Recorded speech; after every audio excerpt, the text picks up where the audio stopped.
무더웠던 여름이 지나고 선선한 바람이 부는 가을.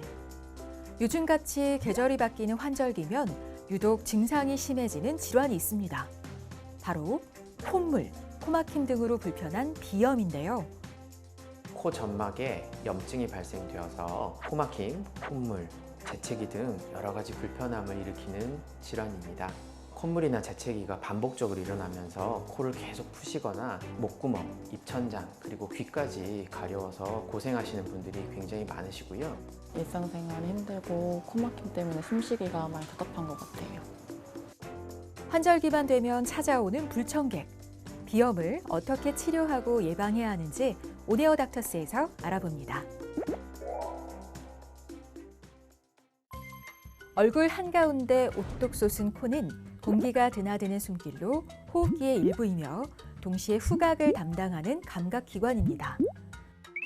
코 안쪽은 점막으로 되어 있어 숨 쉴 때 공기의 습도와 온도를 조절하고 점막의 분비선에서는 항균 물질을 분비해 외부에서 들어오는 공기를 정화하며 우리 몸을 보호하는 면역 기능도 합니다. 비염은 여러 가지 원인에 의해 코안 점막에 염증이 생긴 상태인데요. 특정한 외부 물질에 노출돼 과민 반응을 일으키거나 차갑고 건조한 공기가 들어와 점막을 자극해 염증이 생기게 되면 점막이 붓고 콧물, 코막힘, 재채기, 가려움증 등의 불편한 코 증상을 동반하게 됩니다. 가장 대표적인 것은 알레르기 비염입니다. 나를 괴롭히는 특정 물질이 들어왔을 때 우리 면역 체계가 과도하게 반응하는 겁니다. 비알레르기 비염은 비특이적인 자극에 의해서 유발되는 비염을 말하는 것이고요. 약물에 의해서 생기는 약물 반응 비염, 호르몬 변화 같은 게 일어나면서 생기는 임신성 비염, 혹은 노인성 비염 등도 있겠습니다. 최근 환경오염 등 대기가 나빠지면서 전 세계적으로 비염 환자가 증가하고 있는데요. 전 인구의 5에서 20%가 앓고 있을 정도로 현대인의 고질병이 되고 있습니다. 2021년 국민건강통계 결과에 따르면 알레르기 비염 환자가 꾸준히 증가해 우리나라 성인의 약 20%가 알레르기 비염을 앓고 있는 걸로 나타났습니다. 비염 환자는 주변 공기와 온도 변화에 예민해지기 쉬운데요.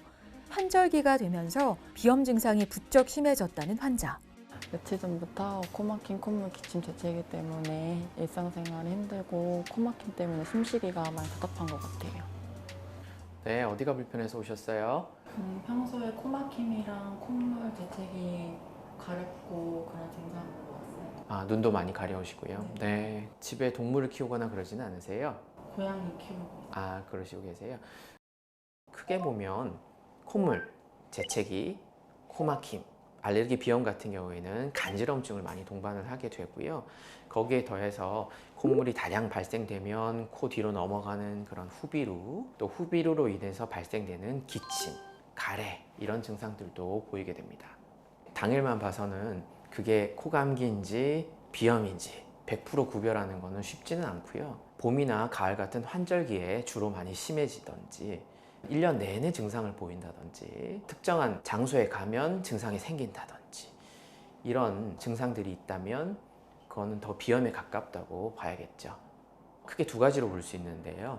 체열을 해서 보는 검사가 있고 또 피부에 직접 그 물질을 노출을 시켜서 보는 피부 반응 검사가 있습니다. 100여 가지의 물질에 대해서 알러지가 있으신지 확인하는 그런 검사를 하신 거고요. 아까 안 그래도 이제 고양이 말씀을 하셨는데 고양이에 대해서 양성이 4로 나오고 있거든요. 이 정도면은 굉장히 높은 편입니다. 그래서 고양이에 대해서 굉장히 많은 영향을 받고 계신다 이렇게 생각을 하실 수 있고요. 심한 코막힘을 호소하는 환자의 경우 통기도 검사를 하기도 하는데요. 얼마나 원활히 숨을 쉴 수 있는지 코막힘 정도를 확인할 수 있습니다. 만성 비염으로 악화하는 경우 코의 후각 기능에 문제가 생길 수 있어 주의가 필요한데요. 후각 검사를 통해 후각의 저하나 소실 정도를 확인할 수 있습니다. 비염 환자한테 무조건 시행하는 건 아니고요. 수술을 계획을 하시거나 혹은 알러지가 동반이 된 환자분들 중에서 알러지 충농증이 같이 동반이 되어 있는 경우가 있습니다. 그럴 경우에는 후각도 영향을 받을 수 있기 때문에 그런 질환이 의심될 경우에는 시행하고 있습니다. 이제 축농증이나 이런 다른 질환으로 이완되는 경우가 많이 있겠고요. 특히 천식이 있던 환자분들 같은 경우에는 비염이 심해져서 후비루가 늘어나게 되면 목을 자극하게 되고요. 또 코막힘이 심해져서 입으로 숨을 쉬게 되면 차갑고 건조한 공기가 또한 기도를 자극할 수 있기 때문에 천식 악화의 한 요인이 될 수 있습니다. 비염은 초기 증상이 나타날 때 적극적으로 꾸준히 치료하는 게 중요한데요. 면역 치료나 약물 치료, 코 세척, 코 스프레이 등의 치료로 만족할 만한 결과를 얻지 못하고 증상이 악화하는 경우 수술 치료가 필요할 수 있습니다. 코 옆벽에 갑개라는 구조가 달려 있습니다. 공기를 따뜻하게 또 수분하게 만드는 그런 역할을 해주는 것인데요.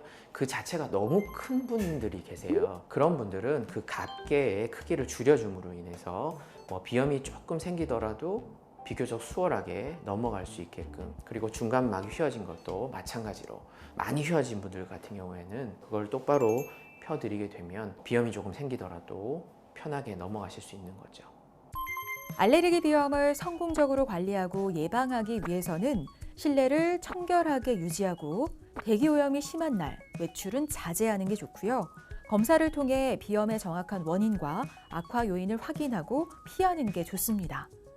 또한 금연은 필수, 간접 흡연도 최대한 피하고 손 씻기를 생활화하고 비염을 꾸준히 치료하는 노력도 필요합니다. 코는 앞서 말씀드렸다시피 여러 방어 기전을 가지고 있기 때문에 주변 환경에 따라서 변화하는 구조입니다.